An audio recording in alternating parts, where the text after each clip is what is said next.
amados. Hoje eu estou com a missão aqui de substituir o pastor Eliseu. Não é fácil. O homem é um grande orador, mas nós estamos aqui, amém, pastor? Pregar a palavra de Deus num púlpito, irmãos, é algo bastante sério, muito sério. O púlpito, hoje nós temos visto bastante pessoas estarem confundindo, né? E tendo verdadeiros personagens profissionais, deixando de lado a verdadeira palavra de Deus, deixando de lado os ensinamentos do Pai. Quando você está aqui para trazer uma palavra no púlpito, é algo de coração para coração, ou seja, é algo que a palavra precisa falar com você de verdade. Você que está trazendo, preparando essa palavra, ela precisa primeiramente falar ao teu coração, para você ter aquilo muito forte dentro de você, para você conseguir passar para outros corações. Então tem esse primeiro aspecto. Outro aspecto de quem está trazendo a palavra, ele não pode ser nem tão pitoresco ou fantasioso, exagerado, como alguns fazem. A gente vê muito disso nos púlpitos, mas também não pode ser apático para mostrar que aquilo ali é algo que tanto faz. E depois ele precisa ser verdadeiro. O que significa? Não tem como eu falar algo aqui se eu não viver isso. Seria apenas uma interpretação minha quando subisse esse púlpito, ou de qualquer um que sobe aqui. Então tem que ser algo muito verdadeiro, e a pessoa precisa viver aquilo, e a sua vida precisa refletir aquilo, e a sua vida precisa ser aquilo. Hoje a gente vê muitas coisas acontecendo nos púlpitos, porque a gente não tem essas regrinhas. A gente não é algo que falou com o coração da pessoa, é algo mecânico, é algo que ele se preparou para não realmente trazer uma mensagem do Espírito Santo de Deus, que realmente venha a transformar vidas, mas ele está mais preocupado em trazer algo que chame a atenção das pessoas, que aquilo vai impactar de alguma maneira, trazer reverter de algum tipo de fama para ele. E aí a gente vê tantos absurdos acontecendo em cima de um púlpito. A internet está cheia disso, não precisa nem a gente ficar martelando aqui. Mas esses são os compromissos de quem está trazendo a palavra de Deus. Por isso não é algo fácil, amém? E na sexta-feira, no culto de sexta, a pastora Maria pegou aqui, a pastora Maria Darcy, ela falou sobre as armaduras, né, do soldado, né? E o pastor Éder, depois que a pastora Maria pregou, ele continuou dentro dessa linha. E ele continuou falando, ele mencionou sobre o capacete da salvação. E é exatamente sobre isso que eu quero pregar nessa noite. Quero aproveitar a deixa da pastora Maria e do pastor Éder e exatamente seguir nessa linha. Mas hoje eu mudei, em vez do capacete da salvação, nós vamos mudar apenas o nome para o capacete do Salvador. Amém? Nós vamos entender o porquê disso. 1 Tessalonicenses, no capítulo 5, no versículo 4 e no capítulo 5, a partir do versículo de número 4. Amém? Vamos até o 8. Vamos ler? Mas vós, irmãos, já não estáis em trevas, para que aquele dia vos surpreenda como um ladrão. Porque todos vós sois filhos da luz e filhos do dia. Nós não somos da noite e nem das trevas. Não durmamos, pois, como os demais, mas vigiemos e sejamos sóbrios. Porque os que dormem, dormem de noite, e os que se embebedam, embebedam-se de noite. Mas nós, que somos do dia, sejamos sóbrios, vestindo-nos da couraça da fé, do amor, e tendo por capacete a esperança da salvação, ou na salvação. Amém, queridos? Glória a Deus. Quando aceitamos a Jesus, nós recebemos uma armadura. Quando você aceita Jesus, você recebe uma armadura. Igual quando um soldado ele é arregimentado para um exército. Quem serviu o exército, aeronáutica, como nosso irmão Ângelo estava conversando ontem, você não foi no nosso churrasco, perdeu. O Ângelo falou sobre a aeronáutica quando ele serviu a aeronáutica, tá vendo? Amém? E ontem as mulheres que não vieram aqui também perderam, né? Tava muito bom, vi um monte de foto, foi bem bacana. Tinha perto de 50 mulheres aqui, uma coisa linda aí o trabalho das mulheres. Enquanto as mulheres estavam aqui, a gente estava lá na casa do pastor Eliseu, né? Participando de um delicioso churrasco que o nosso irmão José e o nosso irmão Gerson estava preparando para nós, viu? Deus abençoe, ok? Mas, voltando ao tema da palavra, você quando entra no exército, você vai receber todo lá, né? A sua vestimenta. O pastor Noel foi militar, sabe disso, né? Tem que estar, recebe lá toda a sua farda, seu fardamento, seus instrumentos de trabalho. E quando você aceita Jesus, você é arregimentado para as fileiras de um exército. Porque quando você aceita Jesus, você toma posição de uma guerra. Nós vivemos em uma guerra. O apóstolo fala, nós somos do dia, nós não somos da noite. Ou seja, nós somos do exército da luz. Então, você começa a participar desse exército. Então, você vai receber o cinturão da verdade, que a nossa pastora bem pregou, a couraça da justiça, os sapatos, que é o evangelho, o escudo da fé, o capacete da salvação e a espada do Espírito, a palavra. E nós vamos falar exatamente sobre o capacete da salvação. Parte fundamental da nossa sobrevivência está na nossa cabeça. E quando o pastor Éder pregou aqui, eu lembrei de um filme, e você também que é mais velhinho aí vai lembrar desse filme, que chama O Resgate do Soldado. Putz, tá vendo? Todo mundo sabe. O Resgate do Soldado Ryan. E tem uma cena bastante interessante, que está um jovem lá, são vários jovens, né, envolvidos naquela guerra lá, se não me falha a memória, a invasão da Normandia. E o moço toma um tiro de raspão e bate bem no capacete dele. E eles, lembrar que na Segunda Guerra eles usavam um capacete de ferro, né? E bate bem no capacete. Ele olha para o capacete, ele tira o capacete, ele fica alegre assim, tipo, pumba, ele toma um tiro na cabeça e morre. Lembram dessa cena? Então ele tirou algo que era fundamental, uma sobrevivência para ele. E o capacete na nossa vida, dentro da armadura que nós recebemos de Deus, é exatamente para isso. Quando o apóstolo ele escreve sobre essa roupa, sobre essa vestimenta de um soldado, Paulo era um romano, Paulo conhecia o regimento romano, Paulo sabia muito bem ali do exército romano e das suas práticas. E Paulo, quando escreve isso, ele estava olhando para um soldado e aquilo inspirando ele e passando para nós, para a nossa vida espiritual como um soldado.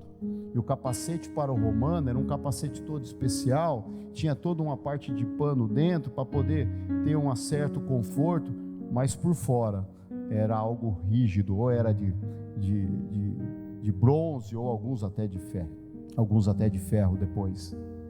Mas era a principal parte da armadura do homem. Por quê? Atacou a sua cabeça, uma pancada que o soldado recebesse na cabeça poderia desmaiar ele, se ele não tivesse bem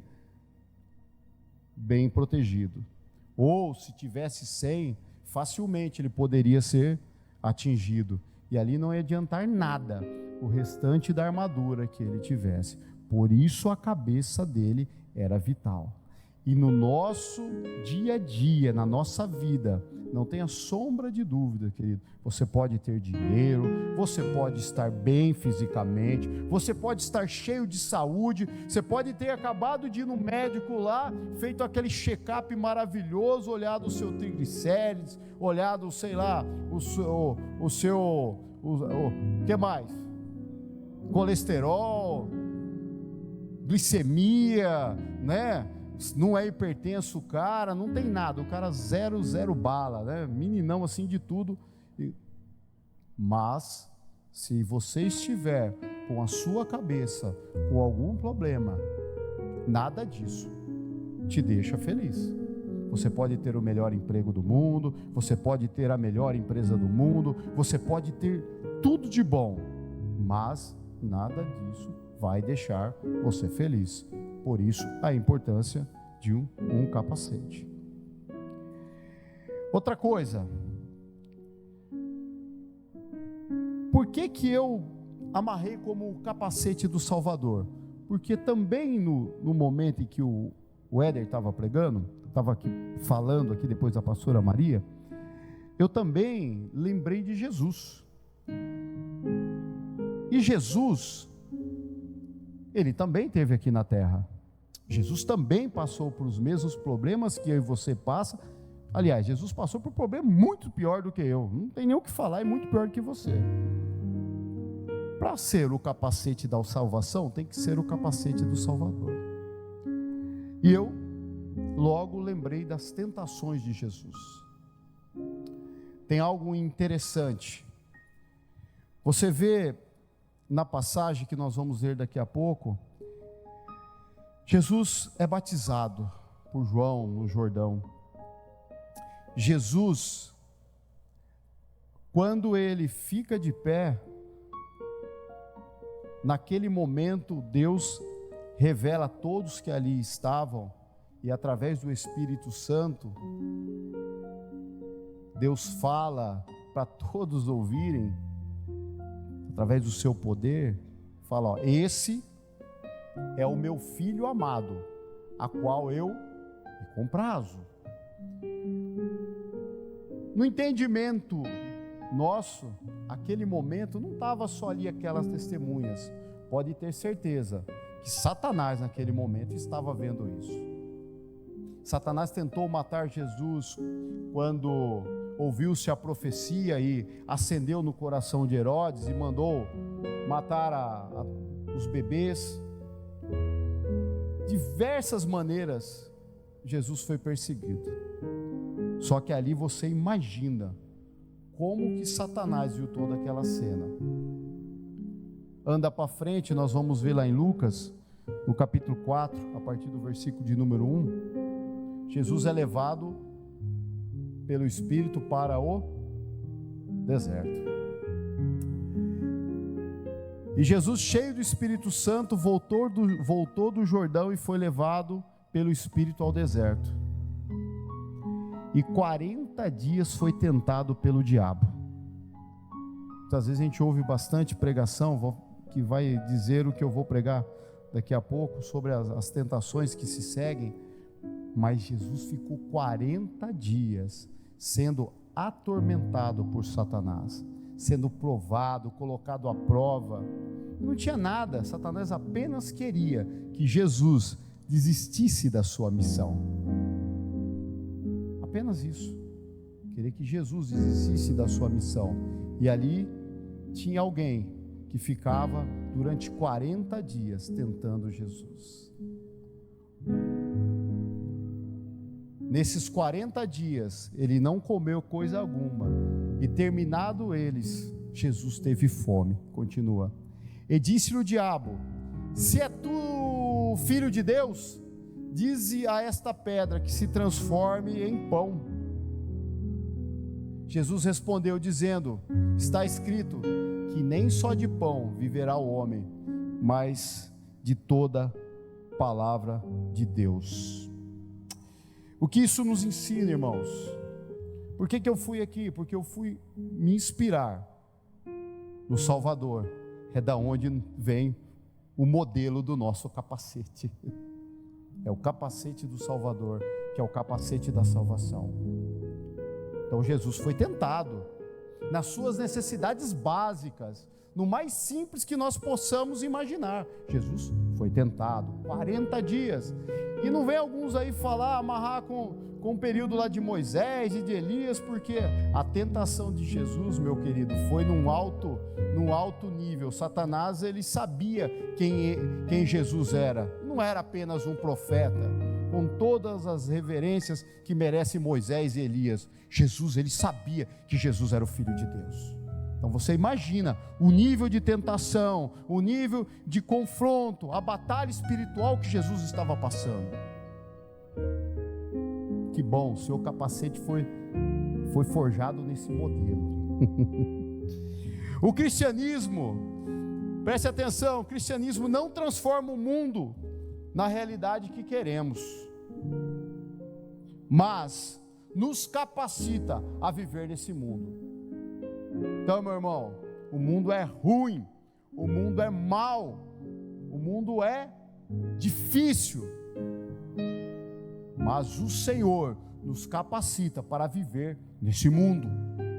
Você tem capacidade para isso, você não é um fraco, ok? Então o cristianismo a qual eu e você serve, o que está na Bíblia, o cristianismo bíblico, é aquele que ele não vai pegar, mudar a sua realidade para você, não, mas ele vai te forjar, ele vai deixar você forte para viver e passar por todas as suas provações.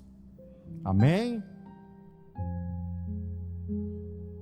João capítulo 4, versículo 13, versículo 14. Vamos ler bastante a Bíblia hoje. João capítulo 4, a partir do 13. A comunicação aqui é sensacional. Jesus respondeu e disse-lhe: qualquer que beber dessa água tornará a ter sede, pois aquele que beber da água que eu lhe der nunca terá sede, porque a água que eu lhe der se fará nele uma fonte de água a jorrar para a vida eterna. Segura aí. O que isso quer dizer, irmãos? Jesus tinha ali naquele momento, sofrendo por 40 dias, com fome. Jesus tinha um poder nas suas mãos de resolver as coisas do modo dele, do jeito dele. Ele tinha um poder,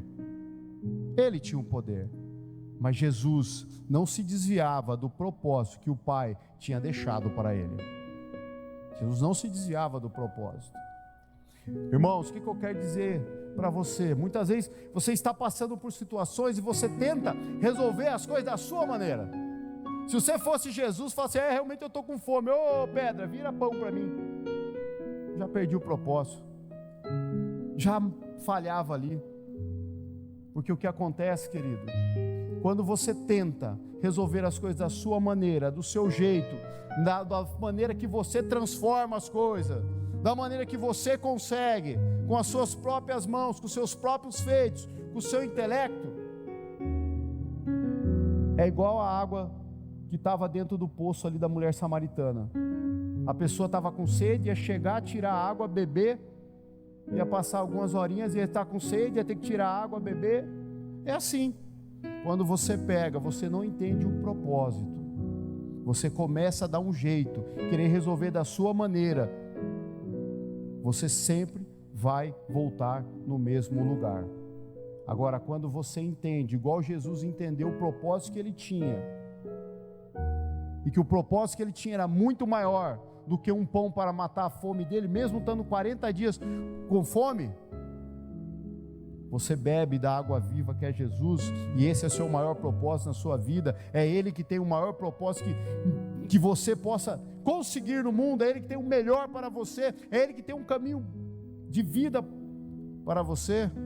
Agora, quando você se enche da água que Ele dá, você nunca mais vai voltar a ter sede. Esse é o objetivo. Então, isso faz parte do seu capacete. Você ser forjado no deserto vai fazer parte da sua escalada, do seu caminhar no Evangelho, passar por momentos de dificuldades, porque ali é um momento de dificuldade físico. Ali está falando do físico de Jesus. Você vai passar por isso. Em algum momento, se você não passou, você pode vir passar. Se você já passou, aleluia por isso. Se você passou, está bem, glória a Deus por isso. Mas ninguém está ileso de passar por essas dificuldades. E o que nós vamos fazer? Como nós vamos reagir? O maior exemplo é o de Jesus, é esperar a vontade do Pai. E ele estava aí esperando a vontade do Pai, porque ele falou: diabo, dá um tempo, nem só de pão viverá o homem, mas de toda a palavra que sai da boca de Deus. É fácil isso? Não. Fica 2 dias sem comer. Rapaz, não vou falar. Eu falar da minha mulher, não posso. Se ficar sem comer umas 5, 6 horas, eu fico mal-humorado pra caramba. Se comer no cara já é chato, né? O Marcelão gosta. Você fica poucas horas sem comer, seu humor muda, irmão. Você fica mal-humorado. 2 dias, então, acho que você começa a roer tudo suas unhas, comer até a frieira do pé. Agora, 40 dias, Jesus passou por isso. Jesus responde assim, que é Deus que traz a palavra, que o homem não vai viver só de pão, mas de toda a palavra que provém da boca de Deus. Ou seja, eu estou debaixo de um propósito, não me importa, mesmo igual Jó, mesmo que ele me mate, nele eu vou confiar. Amém, irmãos? É daí que saiu o seu capacete. Amém? Glória a Deus. Vamos lá, continua aí, meu caro. Pode continuar. Agora volta lá em Lucas, no capítulo 4, a partir do 1. Vamos embora, para a segunda parte da tentação de Jesus.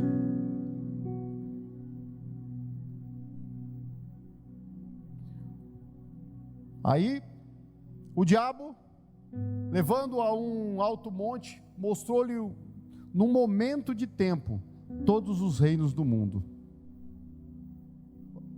E disse-lhe o diabo: dar-te-ei a ti todo este poder e a sua glória, porque a mim me foi entregue e dou a quem eu quero.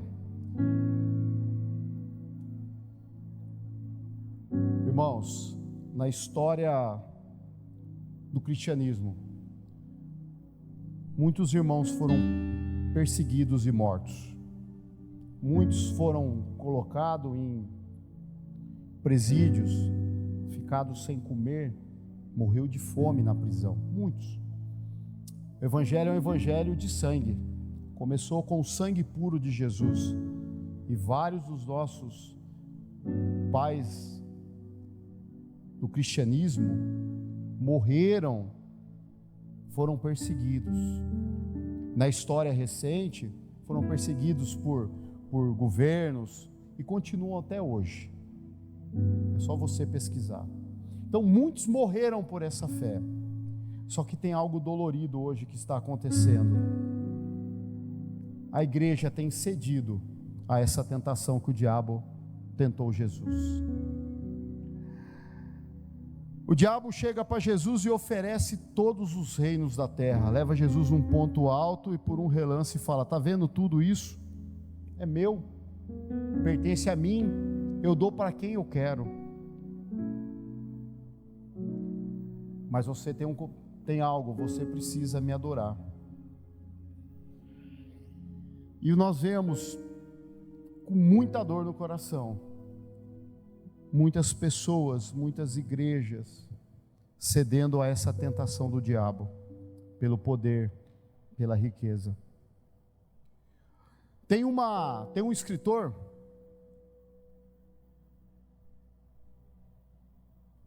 Johann Wolfgang von Goethe. Esse alemão de nome esquisito, ele escreveu, alguns vão conhecer, uma famosa obra chamada Fausto. Fausto ficou atento, chamada Fausto. Essa obra de Fausto tinha um demônio chamado Mefistófeles, que na língua portuguesa você vai achar o mefistofélico, que vem dessa palavra. O Mefistófeles, o que ele queria de Fausto? A alma dele. O ambicioso Fausto julgava que a alma dele não tinha valor, perto de tudo o que Mefistófeles podia lhe dar, de poder, de fortuna, de status.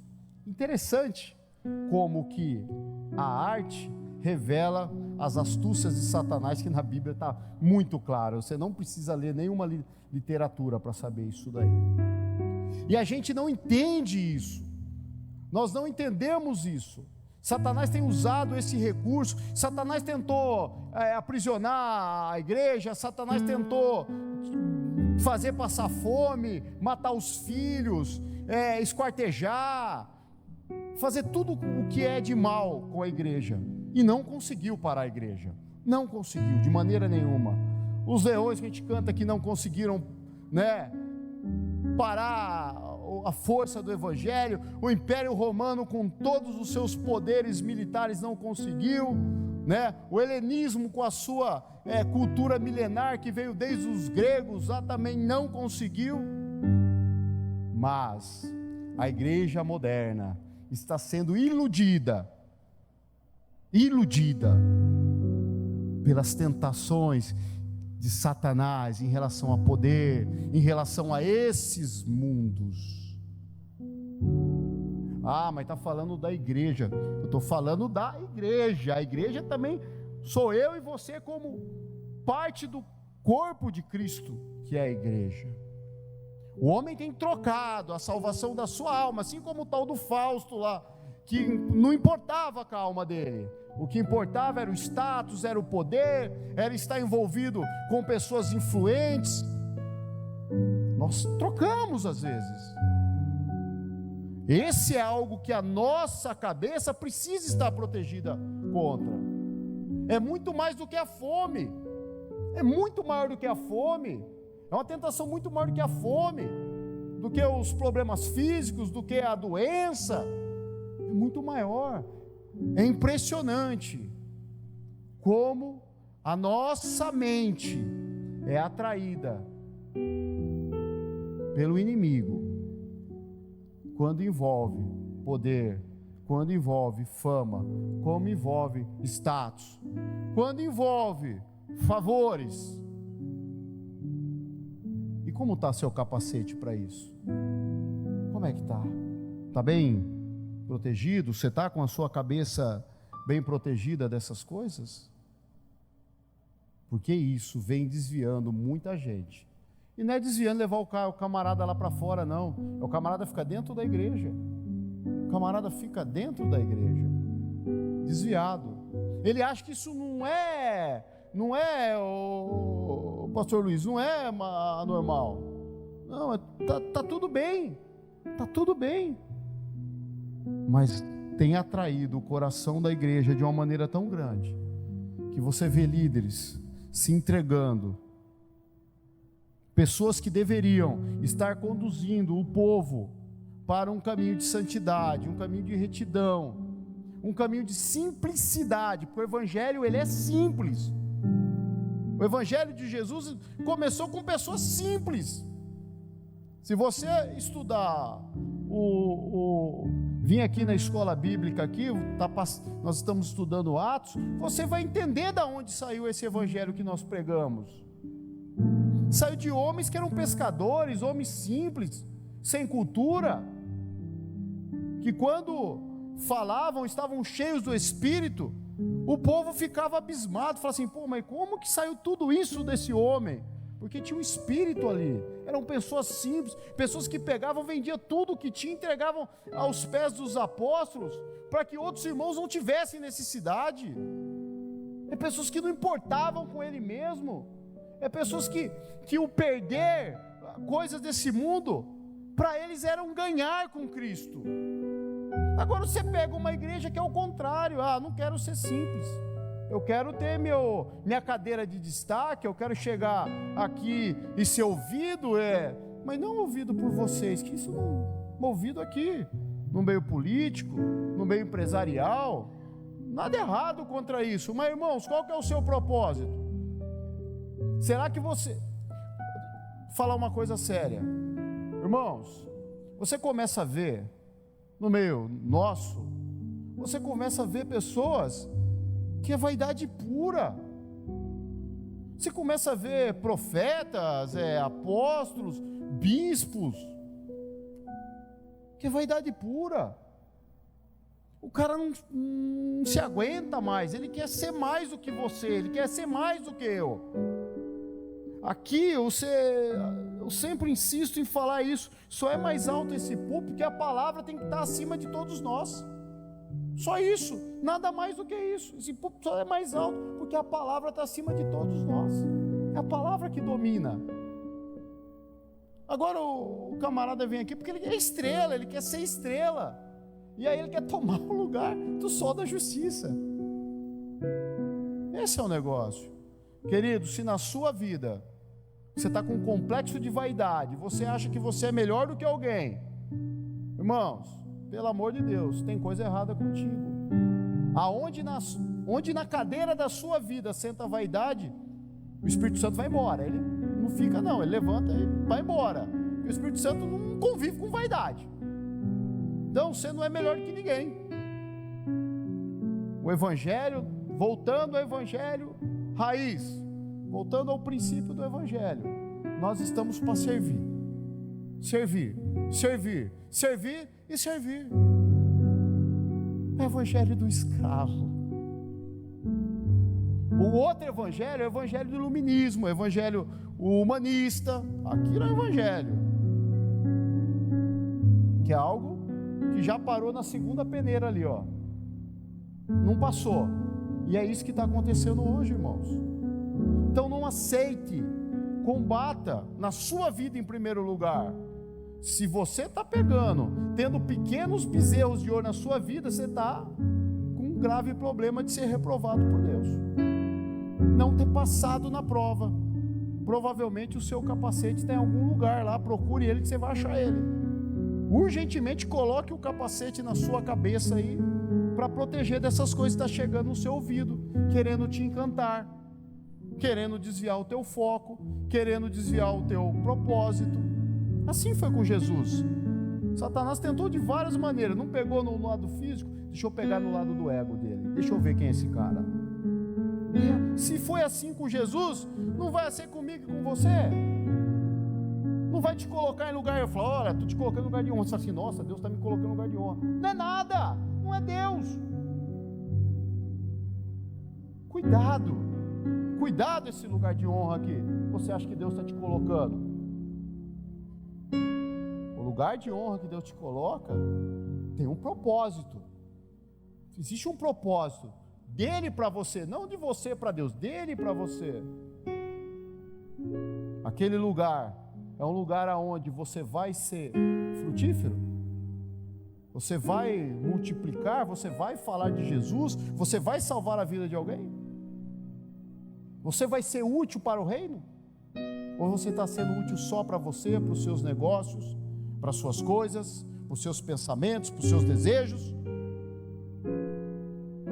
Cuidado, às vezes não é Deus que te colocou, e você fala para os quatro ventos, ó, Deus está me abençoando. O pessoal fala, né? Deus está me abençoando. Muito cuidado. E a igreja do Senhor, a igreja do Brasil, nós não podemos aceitar isso. O nosso lugar nunca foi um lugar de destaque. O Evangelho de Jesus é o Evangelho de cruz. Quem quer me seguir, tome a sua cruz e siga-me.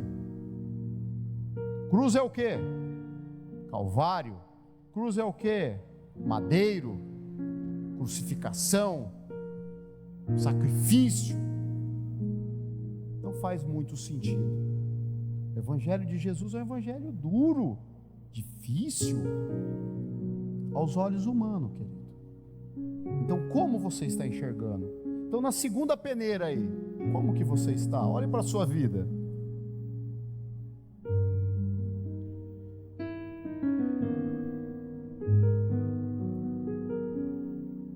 Lá em 1 João, capítulo 2, versículo 15. Abre para mim, filho, por favor.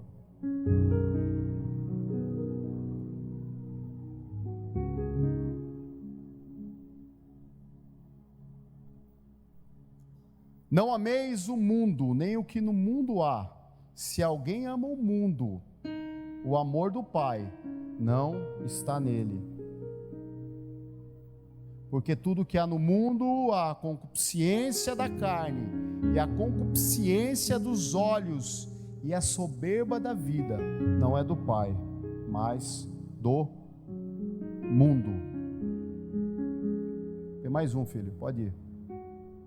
E o mundo passa, e a sua concupiscência também, mas aquele que faz a vontade de Deus permanece para sempre. Amém? E aí? O diabo ele é... O que você troca com tanta facilidade, escuta o que eu falo para você, o diabo daria a vida dele para ter.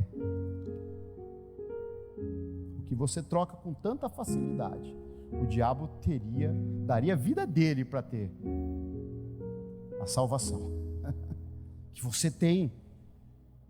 Interessante como nós trocamos por um minuto, por minutos, por meros anos. Você tem ideia na linha do tempo o que são os seus anos de vida? Vou dar um exemplo. Vou pegar aqui um menino de 14 anos, o Lucas, vai fazer amanhã. Se ele pegar, falar de coisas se eu falar para ele 4 anos atrás, falar assim, nossa, quanto tempo. Se eu chegar para o Licão e falar 4 anos atrás, Licão, se eu chegar para o pastor Fúvio, 20 anos atrás, pastor Fúvio, passou rápido, não passou? É muito rápido. O seu Guilherme lá, 40, 50 anos, ele lembra de coisas assim que passou rápido. Ou seja, você está trocando uma salvação, você está trocando uma vida eterna, você está trocando o seu lugar assentado à mesa do Pai por algo que passa muito rápido. Passa muito rápido. Você lembra daquele programa de televisão que tinha lá, eu não lembro de quem que era que o cara pegava, e o cara falava assim, o cara ganhou uma geladeira, aí aparecia um cidadão com um bloco de tijolo na mão. Lembra disso? O cara falava assim, você quer trocar essa geladeira por isso? Quero, era um bloco de tijolo. É assim. Quer trocar a tua salvação por um bloco de tijolo? Eu quero. Cuidado com essas coisas que sobem à sua cabeça. A sua mente é uma fortaleza, irmãos, bem fechada, com seus portões erguidos, com suas torres bastante guarnecidas, mas se você começa a abrir os seus portões e deixar que essas coisas penetram, elas vão te dominar e você vai perder a sua salvação. Terceiro, volta lá, filho, em Lucas, lá no capítulo 4, lá, isso, anda aí, por gentileza, pode ir, pode ir embora, vai embora, volta, mais um, no 11, mais um pouquinho, 10, vai, 9, levou também a Jerusalém. Então o diabo pega Jesus e leva no ponto alto do templo e vai fazer uma tentação com Jesus e fala, não és o filho de Deus, né? Lança-se-te daqui para baixo, porque está escrito que, veja só, o diabo foi lá em Salmos 91, falou, está escrito que mandará acerca dos seus anjos que te guardem e não permita que nenhuma pedra machuque os seus pés, que vai te sustentar pelas suas mãos. Aí Jesus responde ele, lá em Deuteronômio 6, Jesus fala o seguinte, olha, não tentarás ao Senhor o teu Deus. Essa tentação nos leva a mais uma ferramenta que nós temos que ter em nossa vida e manter dentro do nosso capacete, dentro da nossa cabeça, que é o seguinte: nós precisamos conhecer a palavra de Deus. E mais do que conhecer, nós precisamos viver ela. O diabo, ele vai dar ele não vai vir com você desculpa, irmão, ser mais ignorante do que você em relação a qualquer coisa. Você imagina, o diabo, ele é um anjo caído, ele é alguém que foi expulso, mas é alguém que já está há muito tempo nessa terra e conhece muito bem as coisas. Você acha que você vai conseguir enganar ele? Você acha que com sua fé pequena, você acha que com a sua falta de aproximação com Deus, você acha que vivendo em dois mundos, né? Vivendo com dois pés no barco, uma hora você está na igreja, outra hora você está no mundo, outra hora você está próximo de Cristo. Quando você vem aqui num domingo legal, tem um louvor desse maravilhoso, o seu coração enche de alegria, você sai daqui todo alegre, radiante, fala: uau, que culto bacana, que culto sensacional. Só que aí você chega lá, a partir de amanhã você é a mesma pessoa, com os mesmos problemas, com os mesmos desvios de caráter. Você acha que com essa fé desse tamanhozinho você vai conseguir vencer? Você não vai conseguir vencer o seu inimigo. Então você precisa estar alicerçado na palavra de Deus. O seu alicerce, os seus pés precisam estar fixados na palavra de Deus. Você não pode apenas viver de palavras que você vê uma vez na semana que alguém te prega. Você não pode viver apenas de rios lá do seu Instagram que você vê: ai, que palavra legal, que bacana, até compartilha. Não, você precisa comer essa palavra que está aí nas suas mãos, que é a Bíblia. Você precisa entender as coisas. Você precisa estar com o seu coração cheio do Espírito Santo e da palavra do Senhor. A palavra é importante, a palavra tem sido tirada, a palavra tem sido maquiada, a palavra tem sido amenizada nas igrejas.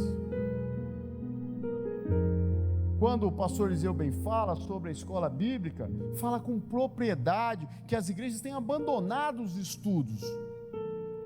E nós precisamos estar alicerçados na palavra do Senhor. A igreja precisa. Se você vê tantas coisas, você fala: de onde saiu isso dentro da igreja? É falta de palavra. Como tem pessoas que aceitam falsos profetas, como tem pessoas que compartilham coisas de falsos profetas, heresias, coisas humanas. Por quê? Porque não está na palavra, não conhece a palavra, não precisa nem de Satanás para tentar ele. O próprio homem está enganando ele.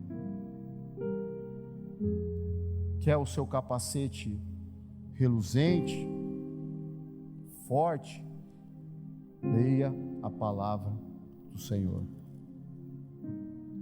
Amém? Irmãos, a cabeça literalmente é lugar de bênção ou destruição. Falar das bênçãos, dos sacrifícios, você vai ver lá quando a gente lê a nossa Bíblia no Antigo Testamento, né? Você vê que a cabeça era o lugar que eles colocavam as mãos para abençoar. Então é um lugar de bênção ou de maldição. Mas entenda o que eu vou dizer daqui a pouco sobre essa maldição ou essa destruição.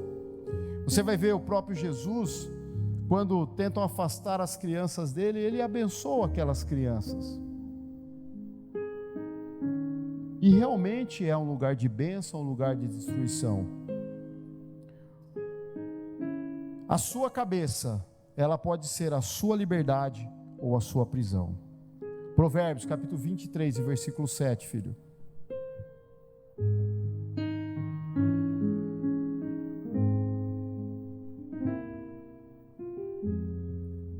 Porque como o homem imaginou na sua alma, assim ele é. Só essa primeira parte. Algumas traduções vai dizer: porque assim como o homem pensa, assim ele é. Isso é um escrito bastante antigo, e os homens da antiguidade acreditavam que as emoções, que os pensamentos, porque a gente fala que é coisa romântica, né? É no coração. Não é na sua cabeça, irmão. Então, assim como você pensa, assim você é.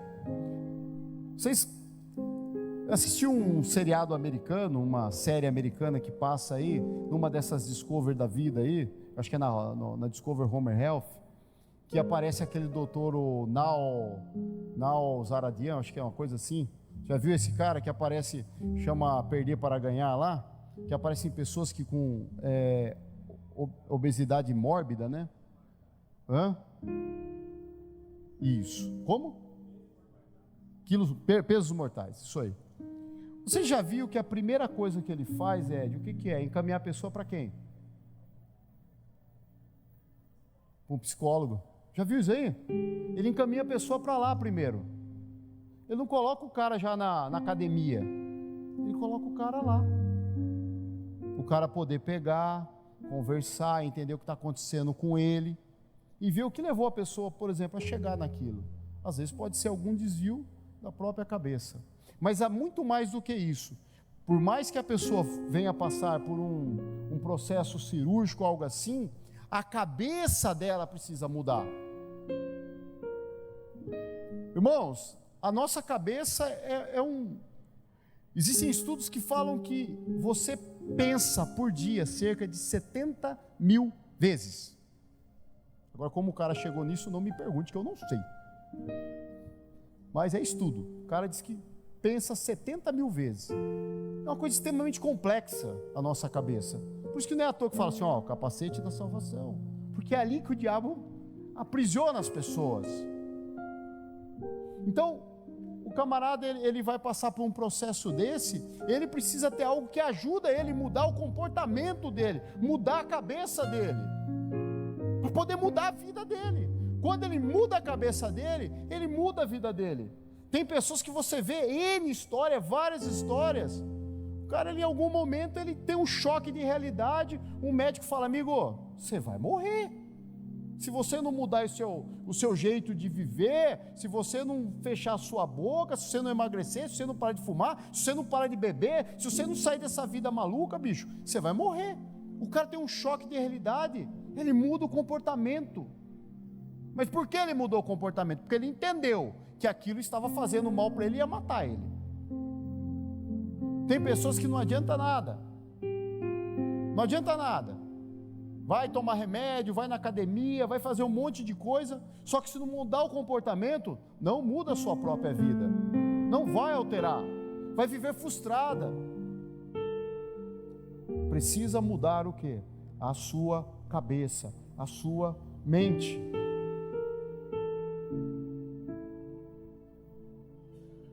Agora imagina um negócio, meu irmão. Se você pensa 70 mil vezes por dia, imagine se você começar a pegar os seus pensamentos. Porque para pensar 70 mil vezes, o camarada pensa um monte de porcaria também. Haja coisa inútil para pensar. Imagine se você pegar essas 70 mil vezes e dedicar parte disso para alinhar os seus pensamentos aos padrões divinos, aos propósitos de Deus para a sua vida, sem distração, ter mais confiança, ter mais fé, ter determinação. Não preciso ser um profeta para falar algo para você. Eu tenho certeza que se você fizer isso, você viverá um milagre na sua vida. Só o fato de você concentrar os seus pensamentos na vontade do Pai. Fala, qual que é a vontade do Pai para a minha vida? Veio qualquer coisa ruim, você sabe, o Espírito Santo te incomoda, bicho. O Espírito Santo não te incomoda, Noel? Quando o Espírito Santo me incomoda, eu falei para os meninos, você está andando às vezes assim, você joga um papel no chão. Aí você dá 2 passos, o cara fala assim, mas que é isso? Aí você volta. Pega o papel e bota no bolso. É assim, Espírito Santo. Você está fazendo algo errado, ele fala assim, opa, volta. Aí você falou, Senhor, é só você dar ouvido, meu irmão. É só questão de você dar ouvido ao Espírito Santo de Deus que fala no seu coração. Aí você fica com esses 70 mil pensamentos perdidos, imaginando um monte de coisa. Por isso que você é frustrado. Ou seja, sua cabeça é a sua liberdade, ou sua cabeça é a sua destruição. Converta isso. Transforme isso em foco. Realmente pegue e comece a ser jardineiro dos seus pensamentos. Tenha na sua cabeça que a sua mente, os seus pensamentos, é um maravilhoso jardim. O que você está deixando que penetre nesse jardim? Ervas daninhas, insetos, pragas. Porque quem cuida de jardim, quem cuida de plantinhas, não precisa nem ser um jardim. Se você não arranca lá os matinhos, ele vai crescendo, ele vai tomando lugar, ele vai infestando, ele vai... Quando você viu aquela flor bonita que você tinha, aquela planta que você tanto cuidava, deu lugar a um monte de mato. Como diria o Mato Grossense, a um bando de braquiária. Porque não cuidou, não fez certo. A sua cabeça também é assim. A sua cabeça também é assim, irmãos. Aqui que você está ouvindo, em nome de Jesus, o teu capacete, ele não tem aberto aqui um... Pode olhar, o capacete tinha aberto, não tinha, era fechado. Você não dá ouvido, não precisa dar ouvido para ninguém. Você precisa dar ouvido apenas ao Espírito Santo. O Espírito Santo está aí, ó, no seu coração. Então, não deixe que as coisas ruins venham pegar o seu jardim e deixar ele feio. Aquela flor tão linda que o Senhor plantou na sua vida, você começa a não ver mais aquilo. Seu jardim está tão feio, seu jardim está tão cheio de pragas, cheio de ervas daninhas, que você já não mais vê a beleza do Senhor na sua vida. Mas foi porque você deixou que essas coisas fossem plantadas na sua cabeça. Hoje o Senhor quer chamar a tua atenção, para que se você está assim, para você começar a limpar todas as coisas ruins que existem na sua cabeça. Quantas pessoas têm perdido o brilho da vida por não entender isso, irmão? Olha que coisa bacana, o Senhor já deu a receita não foi nenhum médico que precisa passar para você, está na Bíblia. O apóstolo Paulo é um dos maiores escritores sobre esse tema, está aí, falando para você. Não deixe que nada invada a sua cabeça, que os seus pensamentos sejam pensamentos elevados, sejam pensamentos altos. Regue diariamente o seu jardim, irmão. Comece com isso. Tem esse hábito ou não? Como que você rega o seu jardim? Vai no seu quarto. Se você tem problema no joelho, não precisa nem dobrar o joelho, irmão. Senta na cama, tranca a porta do seu quarto e fala: ô Senhor, vim conversar com você hoje, vim conversar com o Senhor.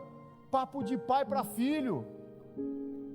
Isso é regar o jardim, é conversar com Deus, é orar com Deus, regar o seu jardim. De repente está todo abandonado, seco, porque quanto tempo que você não rega, hein? Qual foi a última vez que você falou com o pai? A não ser quando você vem aqui, ora um pouquinho, mas falar mesmo.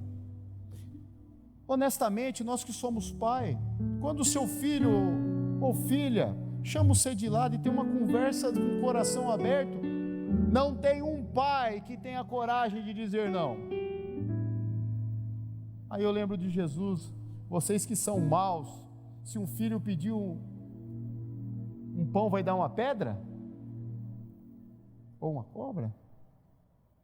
Imagina quando você chega com o seu coração aberto, Luizão, perante o pai, fala: pai, eu estou aqui, ajuda. Irmãos, não tem remédio, não tem ansiolítico, não tem nada no mundo que substitui isso. Não existe, eu duvido. Se você pegar, dobrar o seu coração na presença do Senhor e falar todos os seus problemas para Ele, fala.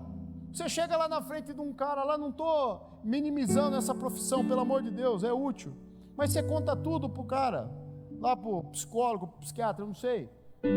Você deita lá naquele divã e conta tudo, tem coragem. Mas o Senhor é maior do que qualquer médico, do que qualquer medicina, do que qualquer conhecimento humano.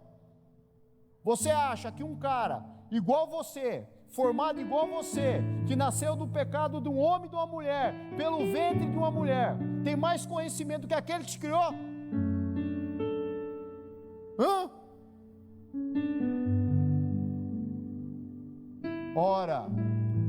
Ora, regue o seu jardim, fale com Cristo, fale com Deus, derrame-se na presença dEle. Você vai ver, quando você olhar, fala assim: rapaz, meu jardim está verde, meu jardim está verde. Tem mais uma coisa, além de regar, você precisa adubar o seu jardim. Como se aduba o seu jardim? Não existe nada maior do que o fortalecimento da palavra de Deus. Esse é o adubo que nós precisamos. Aí você vai por aí, você vai ouvir pessoas que vai te indicar livros de autoajuda, nada contra, mas isso não vai regar, isso não vai adubar a sua terra igual a palavra de Deus. A palavra de Deus vai fazer brotar aquilo que estava morto. A palavra de Deus dentro de você vai fazer surgir coisas que você já tinha morrido, que você já tinha perdido a esperança, já tinha deixado para trás.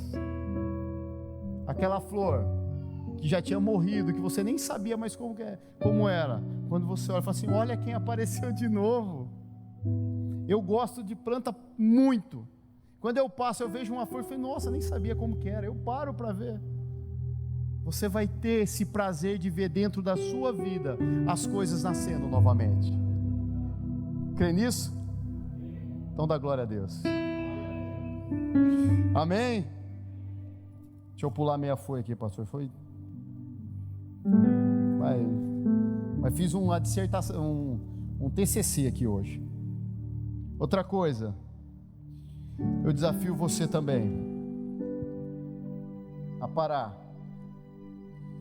Eu até marquei aqui, eu não vou dizer porque está sendo filmado, vão me pegar em casa lá. Mas eu tenho uma parenta minha, que aquela música do Titãs, acho que foi feito para ela, sabe? O Pulso Ainda Pulsa. A mulher sabe tudo quanto é doença, tudo quanto é remédio, ela sabe. Tudo. Mulher é uma enciclopédia de medicina, sabe tudo. Mas, irmãos, isso é muito mal. Deixa eu falar uma coisa para você. Eu falei aqui sobre jardim, né? E dentro dessa linha, eu marquei um negócio, que a reclamação é um adubo para a miséria. Reclamação é um adubo para a miséria. Repare, irmãos, se você pensa na sua cabeça, de novo, estamos falando de proteger a cabeça, ter coisas que protejam a nossa cabeça, que é o nosso capacete. Se você tem pensamentos, acho que o pastor Eliseu pregou isso, eu vou copiar ele. Um casal que tem um pensamento de divórcio, ele já está se pensando como solteiro. Foi você que pregou, foi? Um casal que tem um pensamento de divórcio, ele já começa a se pensar como solteiro. Como que ele vai ser depois que ele se separar? Isso é um adubo mau. Uma pessoa que ela só se sente doente, ela cada dia mais ela está doente. Uma pessoa que só pensa desesperança, ela nunca terá esperança. Uma pessoa que só tem pensamentos de libertinagem, coisas promíscuas, ela nunca será limpa. Então, quando eu escrevi que a reclamação, ela é um adubo para a miséria, é nesse sentido. Está na hora, irmãos, em nome de Jesus, de tirar esses pensamentos da sua cabeça. Se isso se encaixa na sua vida, olhe, reflita e peça para Deus te ajudar. Tem pessoas que só falam em doença, as doenças as perseguem. Tem pessoas que só falam em coisas depressivas, a depressão a persegue, porque só pensa naquilo, só fica martelando aquilo na cabeça. Satanás colocou um disco ali, ela só fica com aquilo girando, ó. Mas, irmãos, mas se a reclamação é adubo para a miséria, a gratidão é um combustível para a felicidade. Ser grato, irmão, ser grato. Você já viu assim, eu vi um garotinho, menininho, acho que uns, sei lá, uns 12 anos no máximo, num desses estados do Nordeste aí, eu não sei que estado que ele é, mas pelo sotaque dele me parece que é de lá. Ele virou um barbeiro e ele estava falando para outros barbeiros, não sei se alguém viu isso daí, menininho. Precisa de ver a gratidão daquele garoto falando sobre coisas simples, porque alguém deu uma máquina que ele queria de barbearia para ele, que se eu não me engano ele até menciona o valor, acho que era R$70. O Viane que mandou para mim. Que gratidão. Irmãos, para de reclamar pela sua casa, pare de reclamar pelo seu marido, pare de reclamar pela sua esposa, pare de reclamar pela sua igreja, pare de reclamar pelo seu emprego, pare de reclamar por onde Deus te colocou. Seja grato, você, de repente você não está percebendo que essa ingratidão sua tem levado a você viver uma vida tão ruim, deprimente igual você está vivendo. Seja grato, tenha prazer naquilo que Deus te deu, tenha prazer naquilo que Deus te deu, sabe? Você está na sua casa, olhe para aquilo e agradeça, fale, obrigado Senhor. Está do lado da sua esposa, agradeça a Deus. Está do seu marido, agradeça a Deus pelos filhos. Tem gente que não é grato nem pelos filhos. Em nome de Jesus, tira isso da cabeça de vocês. Isso daí é maléfico, isso daí é semente de morte, o não ser grato. Quando nós não somos gratos, nós estamos até anulando a benfeitoria que o Senhor fez pelas nossas vidas, e todos os dias o Senhor faz benfeitorias por nós. Se eu estou vivo ainda, se eu respiro, se eu estou aqui falando com vocês, é porque é a misericórdia do Senhor que me mantém. Se você está aqui sentado ouvindo eu falar, é o Senhor que te mantém, a misericórdia do Senhor pela sua vida. Sejamos gratos, irmãos, em nome de Jesus. Amém? Filipenses capítulo 4, versículo 8, para encerrar.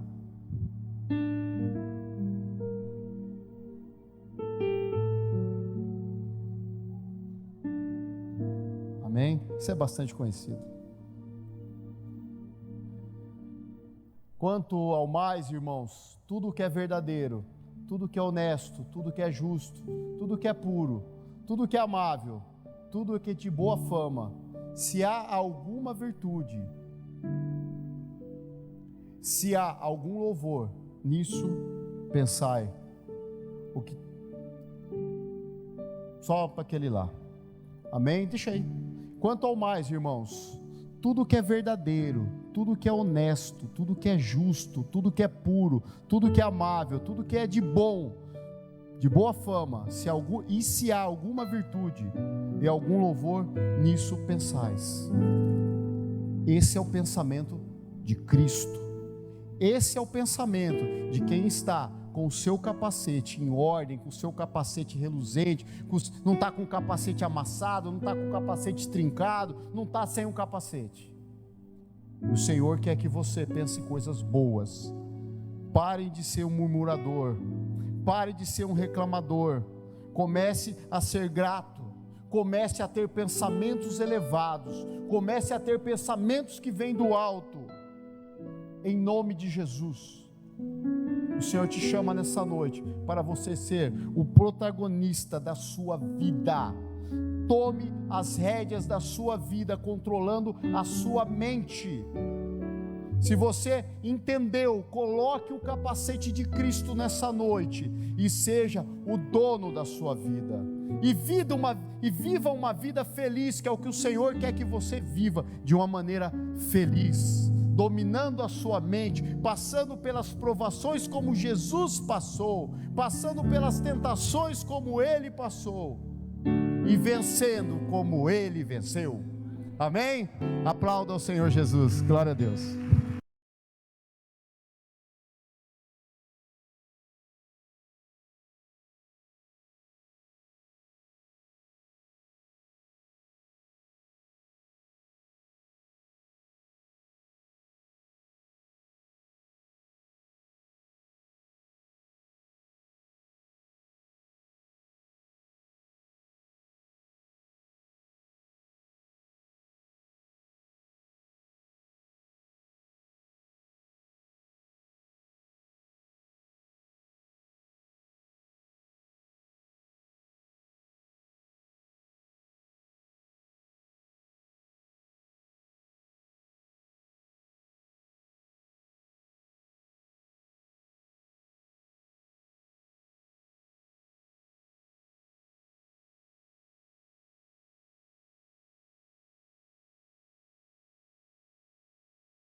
Aplauda ao Senhor Jesus. Glória a Deus.